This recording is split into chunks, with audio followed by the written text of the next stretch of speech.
Thank you. Thank you very much for this introduction. We have with us, of course, the Army Chief. He needs no introduction.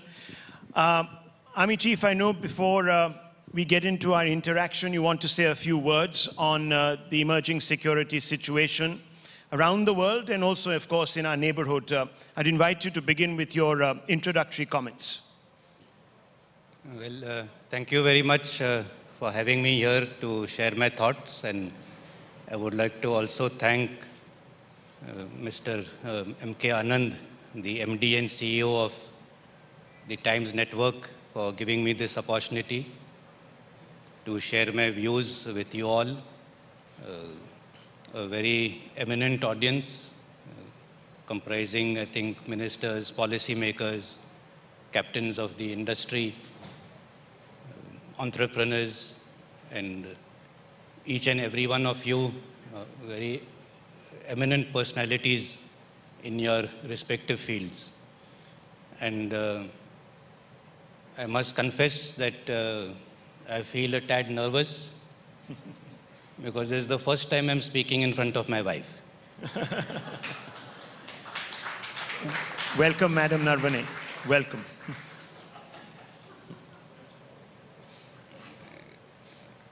Coming on to the subject at hand, and that is the national security, I would just like to touch on a few issues. When we think of national security, we should see it in a very wholesome manner, and it includes the external threats and challenges as well as the internal challenges that we have. The external threats, of course, we are taking care of in maintaining the sovereignty and territorial integrity of the country and making sure that nobody can impose his will on us. But then security also has many other dimensions. It includes energy security, food security, social security, and in this era of the COVID pandemic, even health security. If you don't have a healthy population, you cannot say that your nation is secure. And therefore, there is no doubt that we need to have a very safe and secure environment if we want to prosper as a nation. And it is the responsibility of the state, of the government of the day, to make that security possible. And of that, I think there is no doubt in anybody's mind. But sometimes what comes up for debate is how much should we spend on this security? The guns versus butter debate. And many feel that our expenditure on security is a waste of the taxpayers' money and a sunk cost. But that's one view. I would like to give a different view. That whatever we spend on security is actually an investment, and an investment on which you get good returns, both tangible and intangible. You just have to see that whenever there is tension, what happens to the share market. Even the other day, when the surge in the COVID cases took place, when even other countries put in fresh measures, a slew of measures and lockdowns, it immediately had an impact on the share market, stock market. So security has these wider dimensions. And therefore, I feel that whatever you spend on security is actually an investment. And to carry this theme forward, I will show you how actually you get a return.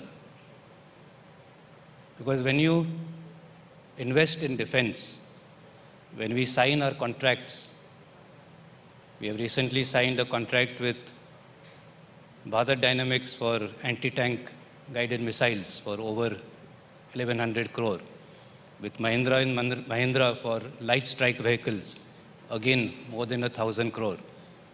In fact, over the last year, we've signed contracts worth 14,000 crores of which 80%, in keeping with the call for Make in India and Atmanirbhar Bharat, have been to Indian companies.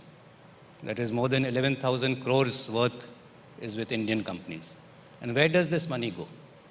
It goes obviously to these firms, but it goes to sustain an ecosystem of its own.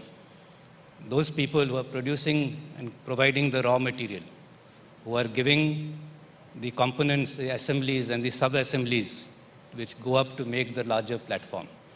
It goes to the wages of the workers. It goes as dividend to the shareholders.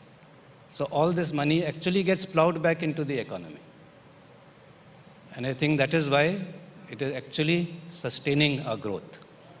It is contributing to growth. It is contributing to the GDP. Similarly, on the revenue side, pay allowances, the operating and maintenance expenses, all that goes back into the local economy.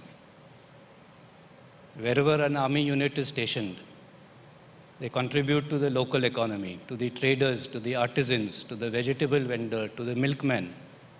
All the pay allowances, actually it is going into roti, kapda, makan.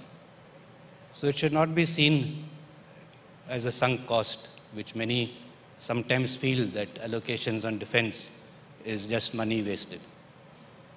And in fact, you have to be surprised to know that whenever we talk about moving a unit out from somewhere, we immediately get hundreds of representations from ministers, from the governors, from the chief ministers. It even becomes a parliament question that why are you moving so and so out? Why? Because everyone knows how much we contribute to the local community. A simple ballpark, back of the envelope figure, for every 1,000 people stationed at a place, I think they contribute about 50 lakhs a month locally. That is the kind of investment that there is. So I think we should not be seeing national security from a very myopic viewpoint. And I would say that any allocations for defense are actually a catalyst for growth. But in this larger construct, as far as security of our external borders is concerned, the northern border, we had some tensions in eastern Ladakh. We had a number of rounds of talks, and post the 9th round of talks, we were able to reach an agreement, and the disengagement of the forces started on the 10th of February, and it proceeded in the phased manner as agreed upon. Similarly, on the western border with Pakistan, the Director Generals of Military Operation of both the countries issued a joint statement on 25th Feb, agreeing to resuscitate the ceasefire understanding of 2003, which was being honored more in the breach. And I'm glad to inform that the whole month of March, we have had not a single shot being fired on the LC, barring an odd incident. It is for the first time in about 5 or 6 years that the LC has been silent. And that's very good news. That's fantastic news. And that really bodes well for the future. And I'm sure that with the peace and tranquility prevailing on the borders, it will, in its own way, contribute to the development and the growth of the rest of the country. So February has indeed been a good month for us. And to conclude, I would just like to say that the Indian Army is India's army. It is an army of the people, for the people. And when we stand guard on our borders, we do so with the full confidence that we have the trust and love and affection of the people of India, and your army will never let you down. Thank you. Those are laudable sentiments, of course, and we all share them with you, General Saab. Since you brought up the border with Pakistan in that region and the fact that there's been no ceasefire violations, what has actually brought on this rapprochement from the Pakistani side? I'll begin with that question. What prompted this move for Pakistan to suddenly reach across and say, we're ready to shake hands, let bygones be bygones and let's go back to the ceasefire arrangement? I said that we've been having these duels across the line of control for a long time, but those duels were not actually achieving any worthwhile result, or it was not resulting in any forward movement of any kind. I also feel that they have their own problems internally, and from time to time you have to also see whether a strategy that you are following is actually paying any dividends. Over so many years, I think they would have also realized that it is time to make a change, and that would have prompted them to extend this olive branch. However, the terrorist infrastructure still remains intact across the border. The launch pads still exist, the infrastructure still exists, the terrorists are still there. There has been no reduction in that.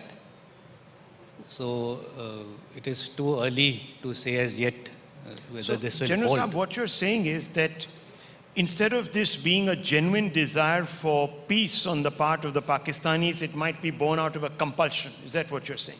Yes, that's quite possible, but as I say, we'll have to wait and see. Once the snows melt and the passes open, if the situation still remains normal, then there is a good prognosis for the future, but we'll have to wait and watch. So let me just explore this. If it is a compulsion, what could be the top 3 compulsions that are pushing Pakistan in this direction?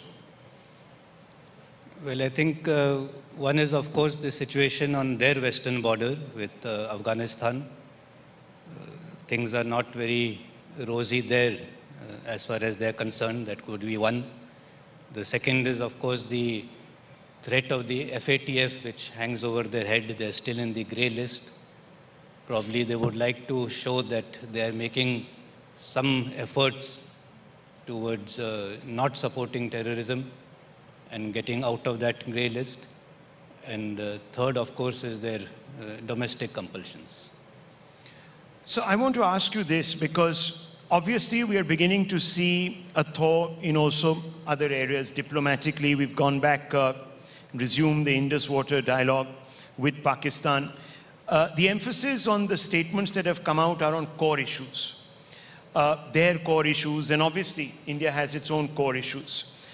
What are Pakistan's core issues in the context of the agreement that has been reached between your force and their force, and do they extend also to Kashmir?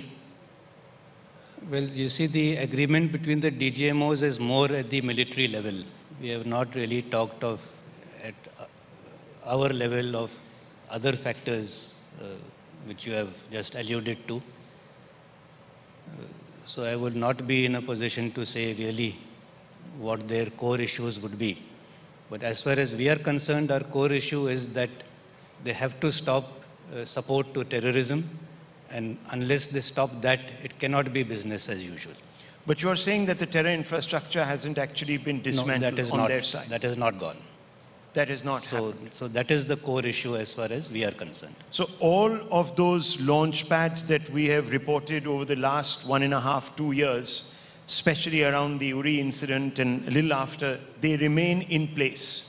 Quite right. They remain in place, and we have detailed intelligence of each of those camps, the locations, the likely strength of terrorists awaiting or who have undergone training and are present there, perhaps waiting for an opportunity to cross over. So we'll have to, as I said, wait and watch. It's good to, of course, wait and watch, but would you concede that you're optimistic or not at all optimistic about this ceasefire holding? No, I would say we are very optimistic, especially with the comments which have been made recently. And a very important point to note is that this agreement is between the DGMOs of both sides. So obviously the Pakistan army is on board. And if the Pakistani army is on board, then there is every reason to be quite optimistic of the outcome. But it's not as if the Pakistani state has been divorced really from the army, even in the past. When we've seen big breakthroughs, we've seen accords signed it always comes back to square one. And in the context of the statements that you were referring to, the army chief there, General Qamar Bajwa, said recently that the two countries need to bury the past and move forward. But you're admitting that the Pakistanis haven't done very much to convince us that their intentions are noble. They haven't even dismantled the terror infrastructure. So why do you believe this time that there is a reason for you to be optimistic, let alone anyone else? One reason, of course, is that the ceasefire has held for so long and there's been no firing. There have been no attempts to infiltrate, because normally the firing which used to happen would happen when terrorists were trying to infiltrate, and they would be giving the covering fire to assist in that infiltration. So there's been no firing. Obviously, there's been no infiltration. So that gives a cause for being reasonably optimistic about the future. General Sam, let me ask you this, and I'm going to be a little blunt with you. Why are we rewarding Pakistan's notoriety? We've pushed them diplomatically and militarily into a corner. Suddenly they come up, and for reasons less genuine, with this ceasefire offer, and you have your counterpart making conciliatory statements. But when we've beaten them into a corner, why are we giving them elbow room once again to perhaps even recoup and re-begin what they are best at doing? No, we have to keep trying various strategies. If something is not working, then you cannot keep doing the same thing over and over again and expect a different result. So you have to keep trying different things. How does the Indian Army chief, who talks about the sacrifices as you have done of the army in the recent past, square this decision to go back to the talks table when we actually haven't seen any movement forward on the Pakistanis delivering on the protos of 2611, Uri, Pulwama? Are we not trying to sort of, at some level, trivialize the sacrifices of our martyrs itself by sort of being conciliatory in return? No, I think, as I said, we have to try new things all the time. So we have had this ceasefire. Let's see how it works out. If it works out, it will lead to more steps and more doors opening. So this is just the first step out of possibly a number of steps in that direction towards normalizing the relations between the two countries. So what are the 2 or 3 steps that you're expecting Pakistan take now as we move forward? Fine, we've decided to open a new chapter. But what are the 3 or 4 steps that you think that if they take those, they're serious in the medium term about this ceasefire and about their intentions? One, of course, to uphold the ceasefire. Second is if some reduction or dismantling of the terror camps take place. That would be a major outcome. And it is not only restricted to the terror camps or the LC region, but there is also a lot of drone activity and dropping of weapons and arms and ammunition through the use of drones, even in Punjab. Even that has to stop. So that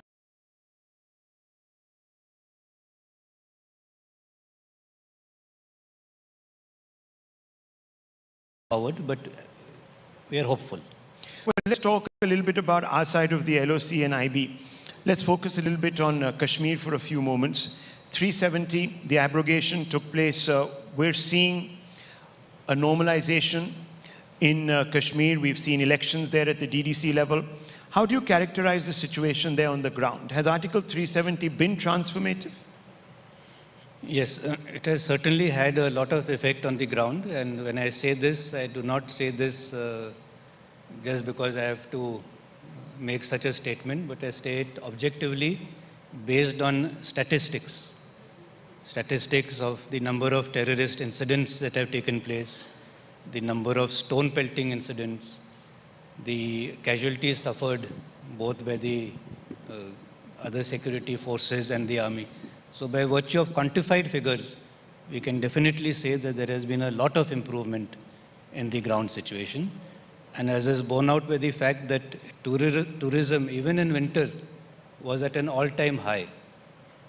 Just about 3-4 days ago, one of my friends from the valley had come, and he told me that a room in Gulmarg, which was normally available for 2,000 rupees, is going for 15,000 rupees.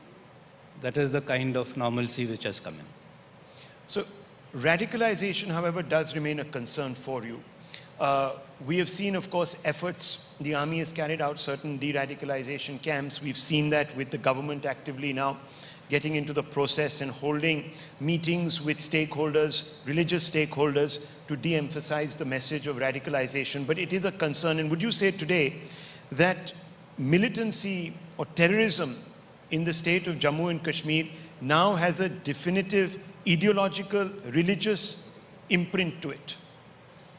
Well, let me just right at the outset clarify one point, that we do not have any de-radicalization camps of any kind. So I don't think we should get with that impression that we are herding any local people together in some camp somewhere and trying to brainwash them. It's nothing like that is happening on the ground. But yes, the youth are prone to join the militant ranks for various reasons, including, it is a very romantic kind of a thing to hold a gun and take your photo and put it out on the social media. So that remains a concern as far as we are, when we are formulating our strategies and towards winning the hearts and minds of the population. And we have a number of programs in place to wean the youth away from this gun culture, including giving them training, opening up avenues for their education outside the state of J&K, employment opportunities, and so on and so forth. So that, again, when I say, if you have your basic needs are being met, then nobody will join the ranks of the militants. And that is where now the focus of the entire effort has to be, not just from the army, but as a government as a whole. But as I said, is there a definitive religious design now to the problem, so to speak, in Kashmir? No, the radicalization does have a religious slant to it, but not as much as people would like to believe. I think the people of J&K know what is good for them, and they also, under the shadow of the gun, are sometimes forced into a particular direction or forced to make certain statements, because as security forces we cannot be everywhere and all the time. Plus, whereas we have to follow the laws of the land, the terrorist does not. And therefore his power to coerce and extract a particular kind of behavior from the population will always be slightly more. But I do not think that they're getting radicalized to that extent. Let's look at the entire scenario now from the Eastern perspective. Let's focus a little bit on China. General Naravane, after 9 rounds of talks, India and China have managed to reach de-escalation, you referred to it, in the north and south banks of the Pangong Tso. Can you take us through how this was achieved? Was this because of the insurmountable pressure that you have applied, not just, of course, militarily, but holistically, diplomatically? But I want you to focus really on the military aspect of this.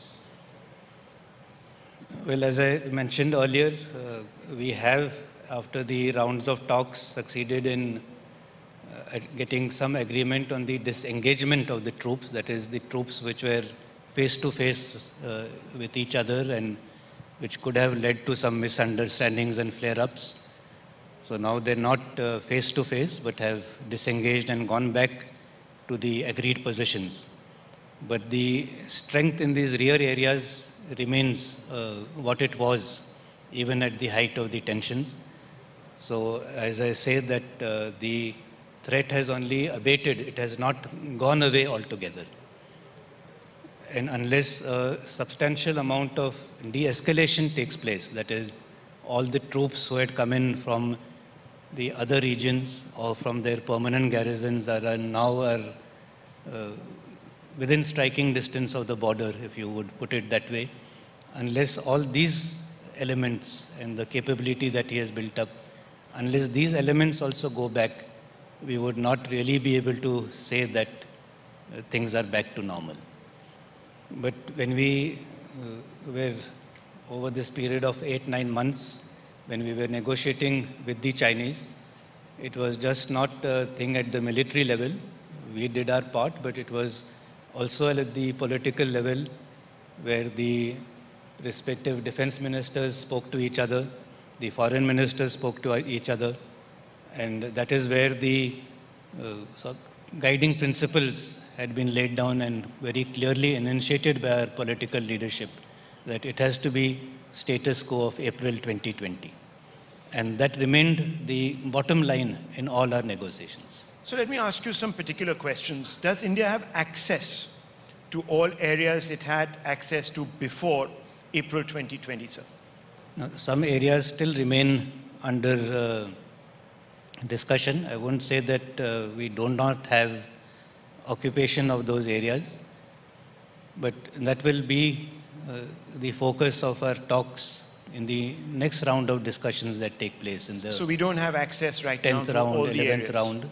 No, there are some areas which still remain to be negotiated. Is India able to patrol all the areas that it had access to before April 2020? No, as I mentioned, there are some areas which we still have to negotiate. But in the overall scheme of things, I feel that we have very strong grounds to believe that we will be able to achieve all our aims. So let me ask you this. Are the Chinese still sitting on territory that was in India's control before April 2020, sir? No, that would be an incorrect statement. There are areas which are under nobody's control. So where we were controlling, we are in those areas, and where they were controlling, they're in those areas. So you're saying that it would be incorrect for us to say that the Chinese are still in control of territories that perhaps they had accessed before April 2020 or after April 2020. That's what you're saying. No, you see, the whole issue of the LAC is because of these gray areas, because there is no demarcated line of control, line of actual control, and there are different claims and perceptions.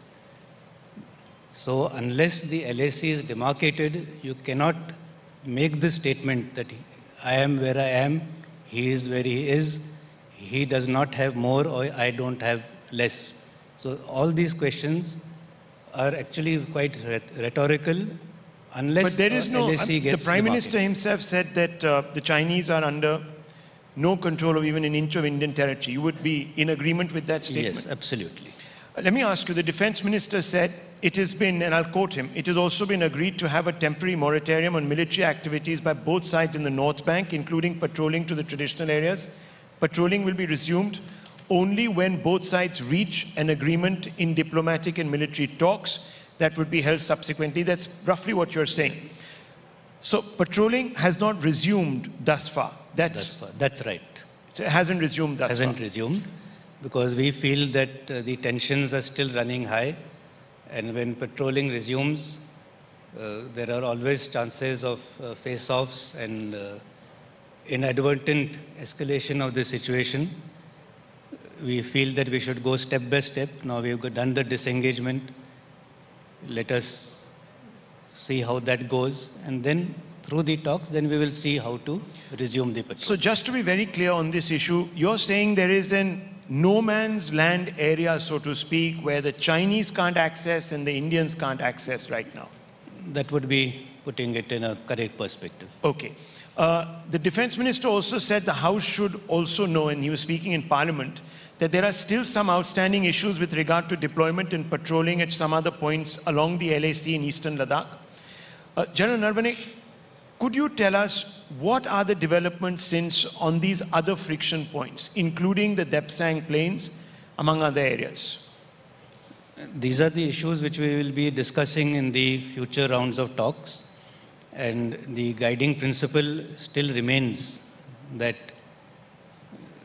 we need to restore the traditional rights, and that would apply to both sides.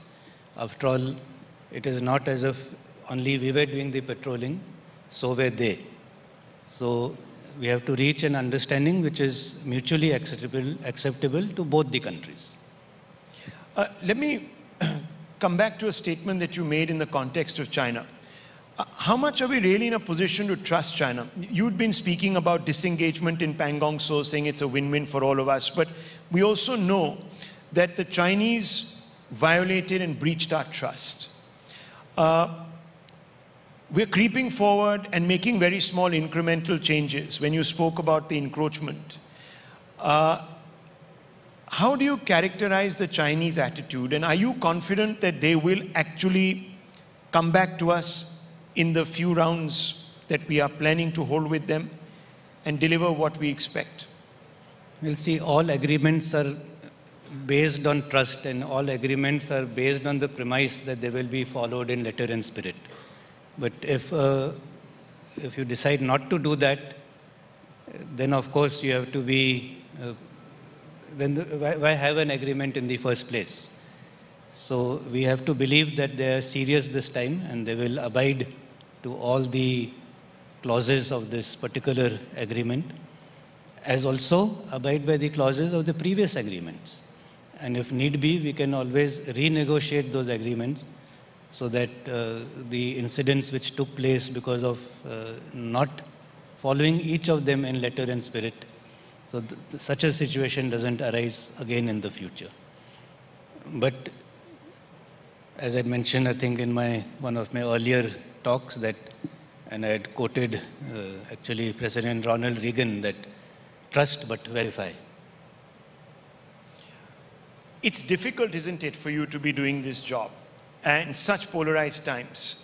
You're not just dealing with the propaganda that comes from across the borders, both Pakistan and China, but also a large number of individuals here who constantly question the integrity of your own statements vis-a-vis the actual situation on the LAC. How do you rationalize when these statements come your way, when you read about them in the papers or watch them on channels? No, I don't think that anybody is making any statement which goes really counter to what we feel or what we say. Everyone has a different perception and a different take, and then I think everyone is entitled to his own opinion. A large number of opposition leaders will say that, look, we've conceded territory, which is sort of, indirectly implying that the army didn't do its job, didn't stand its ground. How do you react to that? No, we are quietly confident of our own capabilities. We know what we have done, what we have achieved, and of course, credit for that goes entirely to the officers and men who have withstood such harsh winters in very inhospitable terrain and climate, minus 35, minus 37, with a wind chill factor. So they have done their job, and we should see the positives, the glass half full or glass half empty. I would rather see it as 3/4 full and ignore that other part. So you're basically calling upon some of these doubters to say, look at things with a glass 3/4 full. Yeah. That's what you're saying. That's right. How does it feel when they don't do this, and when you know that you are absolutely honest, not just with yourself, but with this nation? It must, I'm sure it has an effect on your morale, perhaps at some level, or even your expectations. You might think No, not at all. In the army, you learn to be thick-skinned. That's wonderful. That's really wonderful, because that's the spirit, viewers. That's the spirit which stands India in good stead. Remember this. The army takes it, the forces take it on their chest. They don't turn their back. So to all of those individuals who question constantly on a daily basis the claims of our army and the establishment that gets briefed by the army, these are the words that they need to focus on. Let me just quickly ask you, so the rising footprints of China, and this is what you said last month, in India's neighborhood and its attempts to unilaterally alter the status quo along our disputed borders have created an environment of confrontation and mutual, I suppose you're saying, interest. You've also spoken about Chinese belligerence in the Indo-Pacific and its attempt to create regional dependencies through the Belt and Road Initiative. Can you elaborate on this? Because it did lead to a lot of chatter. Well, as suppose all of us have been following the news, and only 2 days ago, they had sent more than 200 fishing vessels into the territorial waters of the Philippines. So this just goes to reinforce what I had said, that they are trying to force their way, especially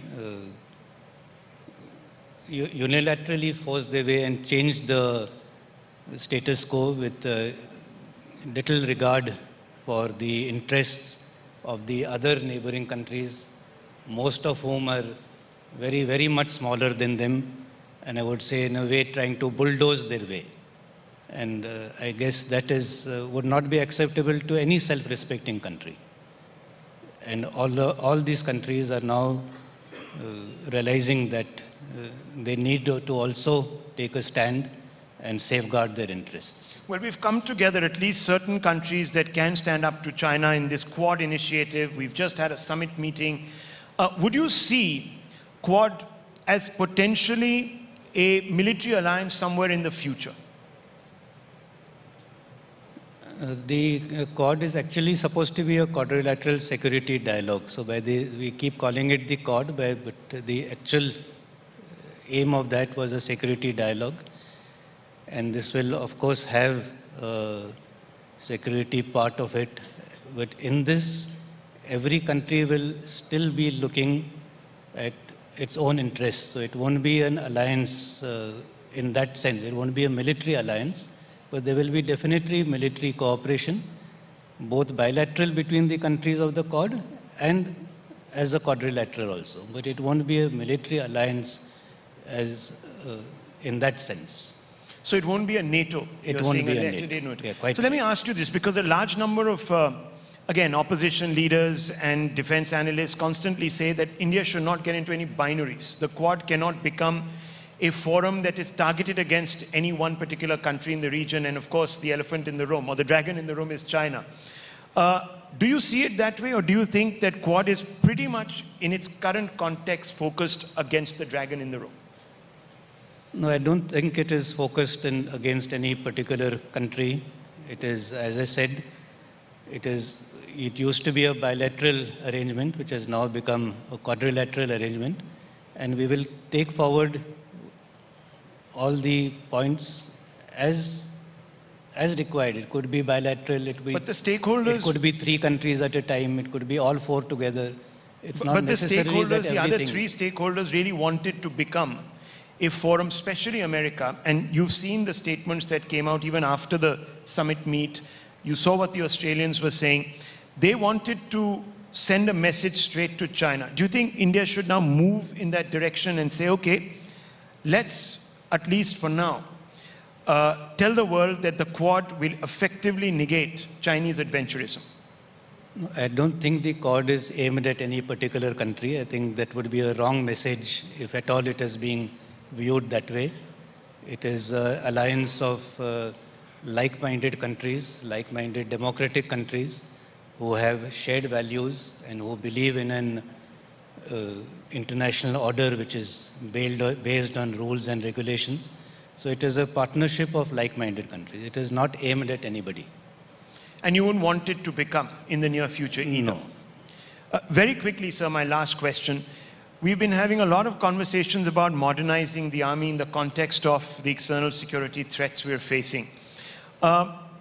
Do you see a great disparity right now in infrastructure along the borders, all contested borders and all fractious borders?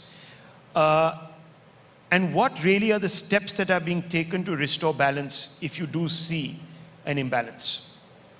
Infrastructure development actually is a continuous process. It would, before Galwan, everybody used to keep asking that post-Doklam what has changed. It is not as if post-Doklam we suddenly started making roads. Similarly, it is not as if post-Galwan we have suddenly started infrastructure development. Infrastructure development, improving of the connectivity in border areas, improving the habitat in border areas, This is a continuous and ongoing process. So we were never lagging behind in any manner. General Naravane, it's been very pleasurable speaking with you. You've spoken like a true soldier and the defendant of the national interests along with all your forces. Thank you very much. Thank you very much, and thank you, everyone.